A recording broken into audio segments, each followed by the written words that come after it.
Ladies and gentlemen, it is reported that DC's contract talks are now at a stalemate, which could run the risk of seeing DC move to Western Australia in 2026.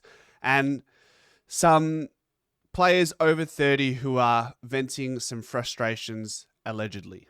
It's time for all things black and white.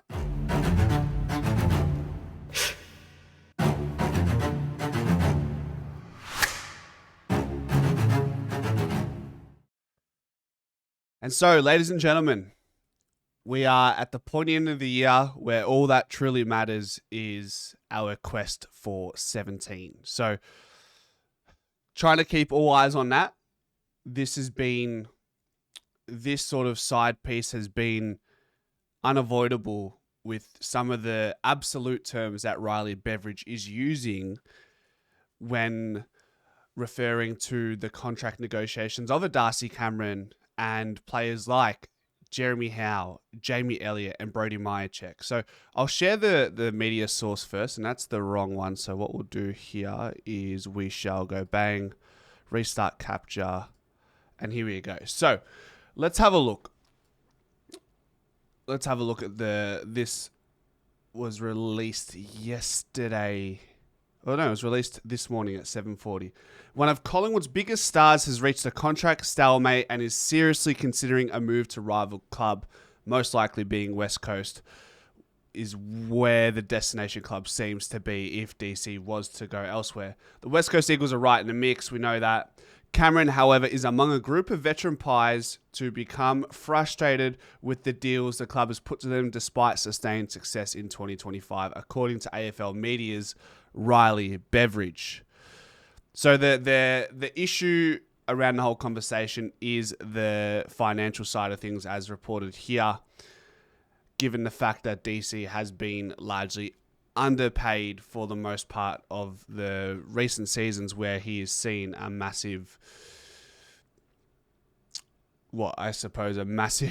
improvement in his career trajectory, starting with being at Sydney, not getting a game there, I think one game in 4 or 5 years, and then slowly just biding his time at the Collingwood Football Club, and now arguably a ruckman that is in All-Australian contention for a second year running, being in contention for last season. So they're at a stalemate. He wants an extension. However, it just doesn't seem like Collingwood might be giving him the right price.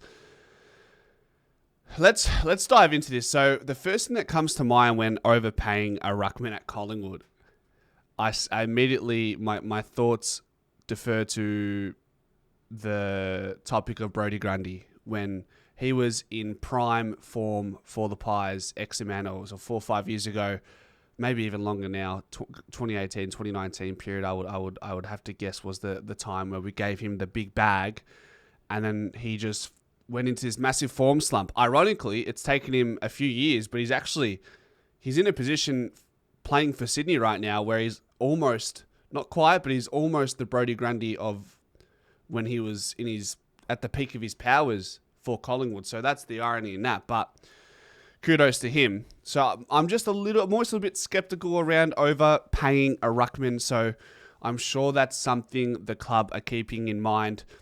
Hence why they've looked at players like Ned Reeves. We heard recently that Collingwood have inquired about Ned Reeves' services, the ruckman from Hawthorn, who is out of favour due to Lloyd Meek doing his thing. Beyond that, what do we really have on our list? Oscar Steen, who he's taken some real positive strides this year, but at the end of the day, let's be honest, if we lose DC, we will be playing with a lesser ruckman. That's just the reality of it. Iluru Smith has been plying his trade as more of a key defender in the VFL this season, and he's still many years away, I would have to believe, when it comes to Iluru featuring at AFL level. If in a world where DC leaves, what can we get in return? I don't know. Like, logistically, do West Coast want to give up a first-round pick, potentially a top 5, top 10 pick, and bring in Darcy Cameron, who's 30, 31 years old? I don't know. It doesn't sound like they're in the right time frame or period in where they're at as a club to give up first-round draft picks for someone over the age of 30 going into next season. It doesn't make sense. I feel like they're not quite there to compete. If it's a means to fast track their development, maybe you can see that as an argument being made for West Coast. But nevertheless, if they were to give up that first round draft pick, perhaps it would help with our draft capital, because we don't have a lot of that right now, and that could probably help us with the academy picks. But it seems to more as the weeks go by, it seems to be the case that Thomas McGuan's stocks in the draft are drifting lower and lower, which is a good thing for the Pies. It means we'll have to give up less, and that's great.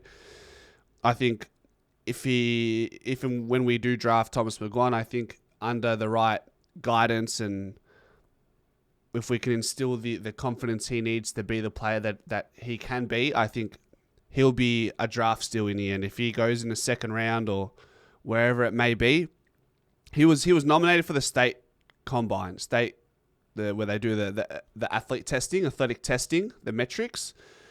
So that means less than 4 clubs have nominated wanting to see Thomas McGuan feature at the combine. McCarthy will definitely almost definitely be a first round draft pick, being invited to the national draft combine, which is simply means there's more than 4 clubs who want to see you at the national combine.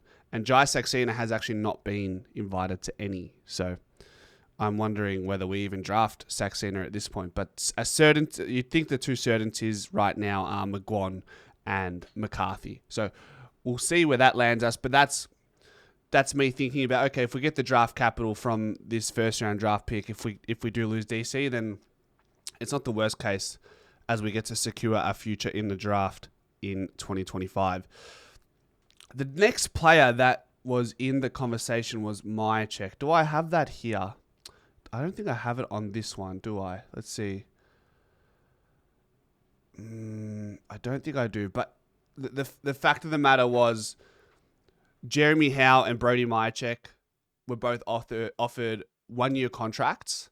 I think there was a little bit more to the Jeremy Howe one. I think he was being offered $350 a year, which is quite low, but there was the loose guarantee that he would be offered a coaching role after that to secure life after footy. So, and it seems like they are a little bit disgruntled with the way they're being dealt with in these conversations. Whether there's any truth to it, this is reported by Riley Beveridge, guys. I'm only reacting to it, and for me, I'm more so, not that I believe that this is the case. I'm thinking, okay, if Myercheck is not happy with this 1-year deal and he goes somewhere else, and it's a Membry situation where he gets 2-3 years elsewhere, sort of what happened with Tim, why are we thinking like that if this is the case, and what are we looking for further down the track? I think, personally, maybe we're offering only a year because we know we're going to go real hard for Ben King. Maybe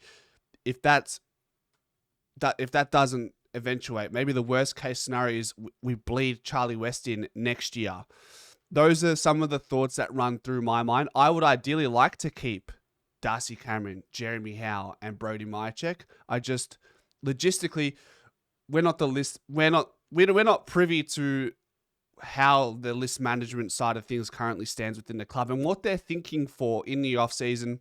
You throw in Jack Silvani into this conversation with Jeremy Howe. It's like, well, okay, you got beyond Jeremy Howe, you got Jack Silvani, you got Billy Frampton, Darcy Moore, Brazzy. We've got quite a versatile, medium-sized defender department that includes Perryman, Quaynor, Braden Maynard, Houston, if you want to throw him in as well, who's added some defensive craft to his game this season. So that's the logistics, or my rationale behind potentially Jeremy Howe not being offered any more than a year. I've been saying it all year long. I think he's our most important defender. So ideally, I'd like the idea of Jeremy Howe remaining in the black and white. So that's Myercheck and Jeremy Howe. The final one was Jamie Elliott. So I believe Jamie Elliott has been offered a 2-year contract extension or contract offer. And we're sort of at a stalemate with that as well. There's nothing really doing there. And I think Jamie Elliott is also frustrated despite being in all-Australian form. So I'm hoping this isn't true. But once again, if I want to ponder down the direction of what if we were to lose Jamie Elliott? What's the thought beyond life without Jamie Elliott? I'm thinking, okay, we still got Bobby Hill, we still got Bo McCreary, and we still got Lockie Schultz. The point of difference that Jamie Elliott has above all of those players is his aerial capacity, the ability to mark and the clutch gene. Maybe Bobby, Bo, and Lockie don't really have that clutch gene. You could probably argue Bobby has a clutch gene in him. Jamie Elliott's a great pressure player, severely underrated pressure player. But yeah, time is on his side. Maybe the club are worried about his injury history, although he's been pretty good for the most part of this year. It's a difficult one. It certainly is a difficult one. And beyond those three, in Bobby, Bo, Lockie, you've got Will Hayes, who's still working on his craft. We've seen him at times feature AFL level, but he's probably still got a couple more years at VFL level before he may well and truly be a mainstay in the ones. The Jai Saxena, who we've already mentioned, who may not even get drafted, considering he wasn't looked at.